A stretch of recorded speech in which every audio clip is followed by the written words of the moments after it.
Magandang araw mga kaibigan. Good news po ang pag-usapan natin ngayon tungkol sa kaligtasan ng Pangulong Rodrigo Roa Duterte laban sa ICC.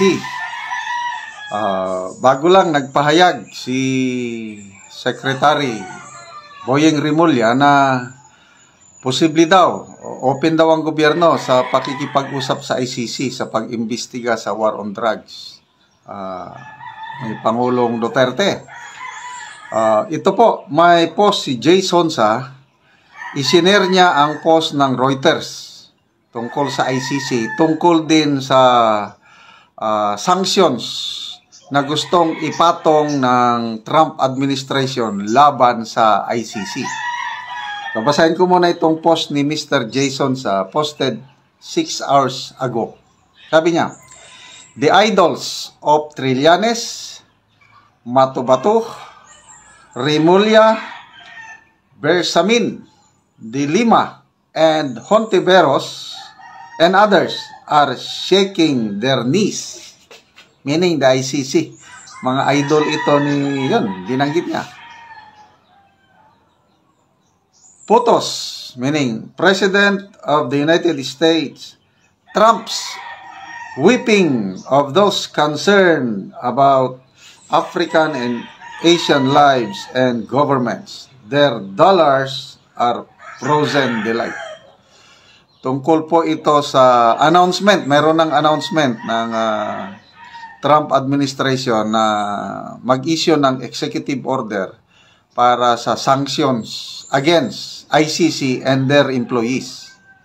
So, hinihintay na lang natin ang paglabas ng executive order.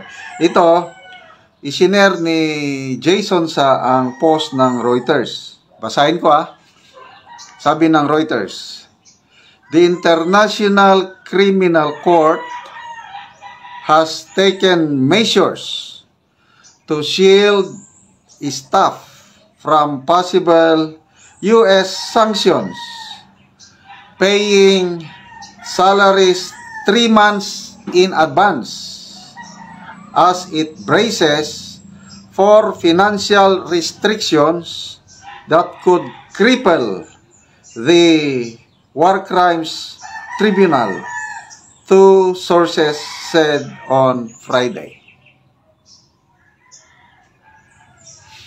Okay, ito galing pa lang sa sources. Alam mo ang Reuters, international news agency, marami silang mga bubuwit o mga puting ahas. So, nalaman nila kasi bago pa umupo ang Trump administration, yun na yung nagsabi na may balita na mag-issue ng executive order ang Trump administration sanctioning ICC as a whole, as an institution, kasi parang kalaban ng Amerika ang ICC.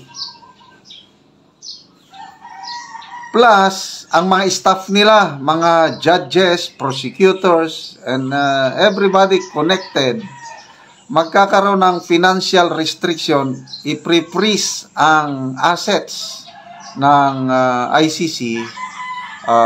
Ang mga financial institutions worldwide wawarningan ng US na to cut off their transactions with ICC, otherwise kasama sila sa bibigyan ng sanction ng USA.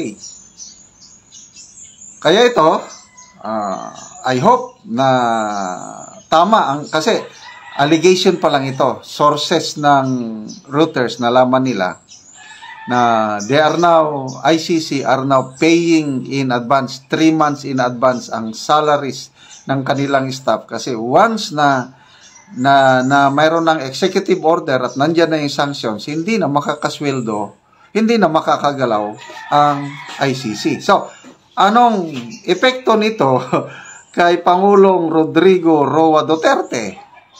Of course, maliligtas siya kasi kung pupunta man sila dito na mag-imbestiga, hindi na sila makagalaw. Wala nang sweldo Warrant of arrest, ganun din. By the way, ang main purpose pala, bakit isanksyon ng Trump administration ng ICC is para proteksyonan si Israeli Prime Minister Benjamin Netanyahu at saka yung former defense chief nila na mayroong warrant of arrest galing sa ICC. Ganyan po mag-protect itong Trump administration sa kanilang alyado.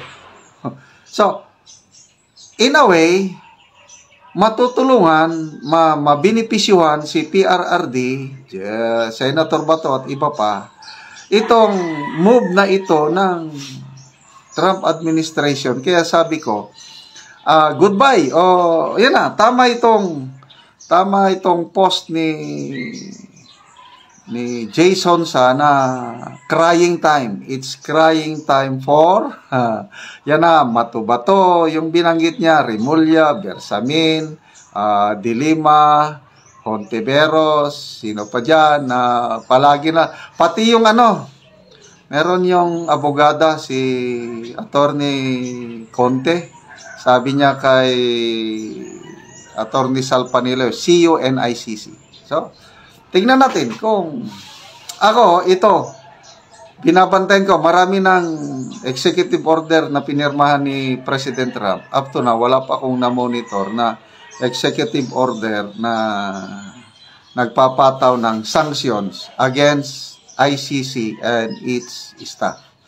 So, magbasa tayo sa mga comments, Comments. Marites Pasilan Kerubin. Sabi niya, Trililing left the group. Yabang kasi. Wala pa nga napisa na itlog. Nagbilang na ayon mukhang napornada na ang kaligayahan nila. Last year pa, sabi ni ex-Senator Trillanes na June or July, meron ng warrant of arrest from ICC against PRRD. Hanggang ngayon, wala pa.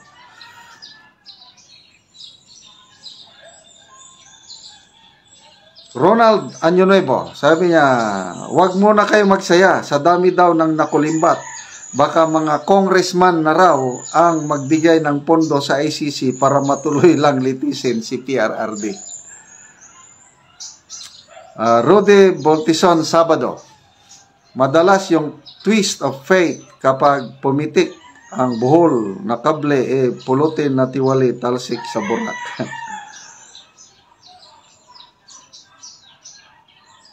Dalia Monroe, isa sa nabanggit ni Trump yung sanction sa ICC kasi puro daw corrupt sila. Galit si Trump sa ICC. Marnie Coronado Pera, sabi niya, Singapore nga, hindi rin member ng ICC since panahon ni Lee Kuan Yew. Iba talaga pag matalino ang leader. Ngayon ko lang nalaman na ang Singapore umalis din, hindi na nagpa-member sa ICC. Very good, Uncle Donald, sabi ni Julian Fay. Jackie Save, sabi niya, as I said, God will find a way kahit gaano pa kayo ka-powerful. So, pasalamat tayo kay President Donald Trump sa kanyang gagawin kasi ilalabas pa yung executive order, but to me, sure na ito kasi gusto niyang proteksyonan si Israeli Prime Minister Benjamin Netanyahu.